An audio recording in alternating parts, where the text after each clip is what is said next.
Shalom, shalom, Israel. First and foremost, I want to give all honor, glory, and praises to YAHAWAH, BAHASHIM, YAHAWASHI, BAHASHIM, RICANS.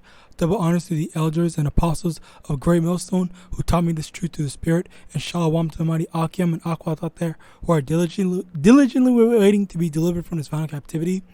And today's topic is going to be entitled "Don't Get Slothful." Okay, so basically what I mean by that is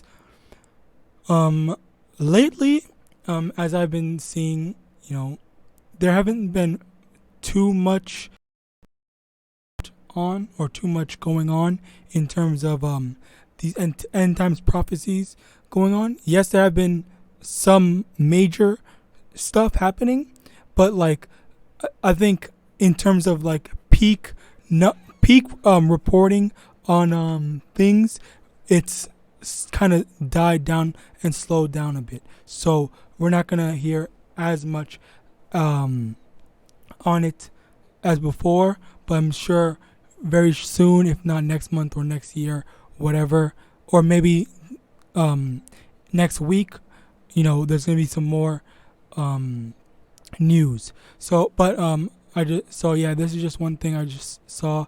I was sexually assaulted in uniform. I can't get over it. Shocking allegations are surfacing in the military. So it's as is reading from the Times.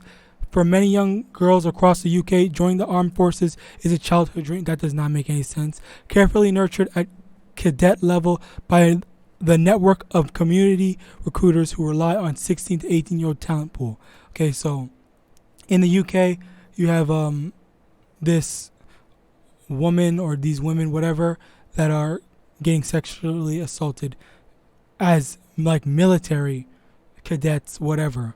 All right, but that's not the main issue of the video. The main point I wanted to talk about is going into these scriptures right here.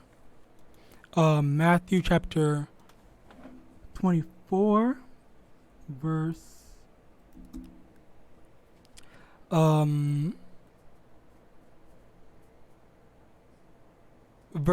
45. Who then is a faithful and wise servant, whom his Lord hath made ruler over his household, to give them meat in due season? Verse 43, Slakia. But know this, that if the good man of the house had known in what watch the thief would come, he would have watched and would not have suffered his house to be broken up. Therefore be ye also ready, for in such an hour as ye think not the Son of Man cometh, as the Son of Man, as ye think not the Son of Man cometh. Who then is a faithful and wise servant, whom his Lord hath made ruler over his household, to give them meat in due season? So the parable is basically, if you are sitting down and waiting for a thief to Slakia, let me rephrase that. You're not going to be sitting down and waiting for a thief to come and break into your house, because you're never going to know when a thief is going to break into your house. Okay, so if you look at that, that's the same way that the Most High is going to send YAHAWASHI. That's when YAHAWASHI is going to come, is the same as when a thief is going to come to rob you. But the thing is, you're not able to tell or know when the thief is going to come until the thief actually comes, which is the same thing. You're not going to know when YAHAWASHI is going to return, just as a thief. Okay? So the thing to understand here is that in this low amount of news, or this low amount of news concerning the end time prophecies, don't get slothful. That's the main point of this video. Okay, so again, continuing on in verse 46, blessed is that servant whom his Lord when he cometh shall find so doing. Blessed is that servant that when the Most High, when YAHAWASHI is sent and we see that YAHAWASHI is actually there, he's going to see us putting in this work, putting in our effort into doing what he wants us to do, not oh, I'm going to take this time to sin all I want. And then when I see that Yahawashi is almost here, then I'll go back to doing what I'm doing.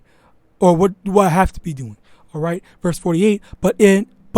And if that evil servant say in his heart, my Lord delayeth his coming, and shall begin to smite his fellow servants, and to eat and drink with the drunken, the Lord of that servant shall come in a day when he looketh not for him, and in an hour that he is not aware of.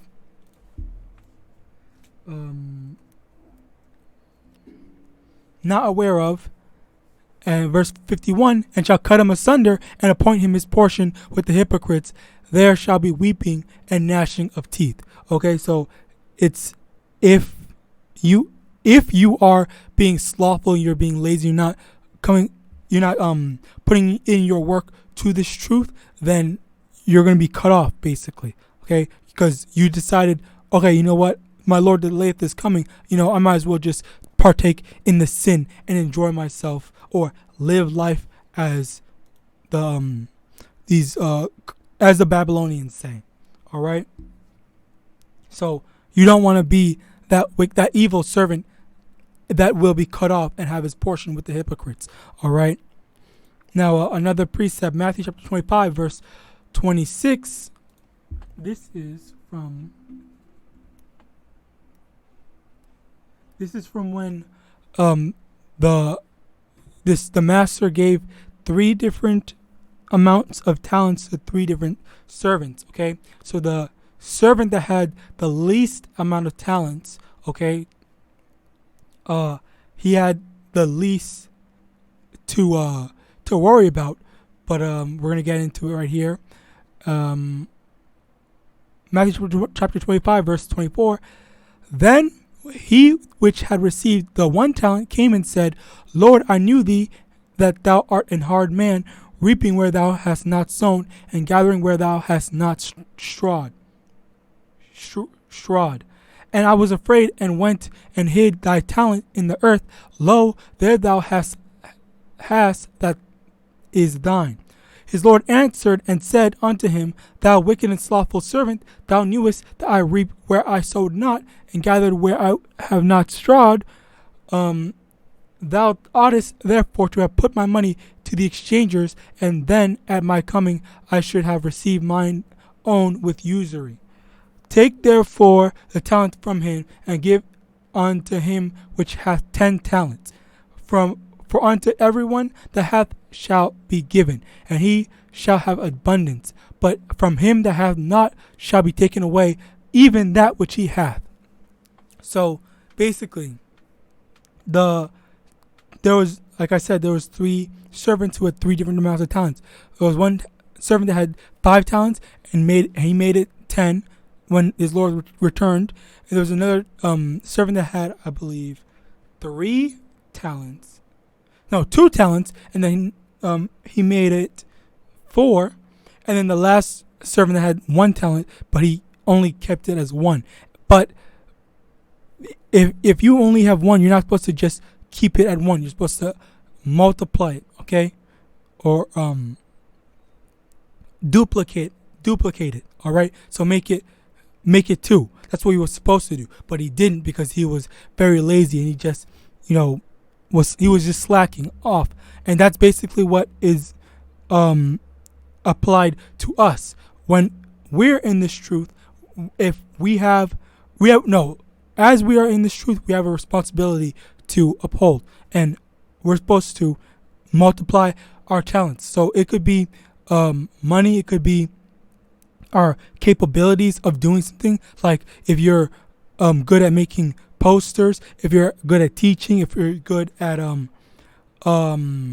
video editing or whatever, you have to put in your effort to do what you can. Okay, so at the end of it, so you'll be able to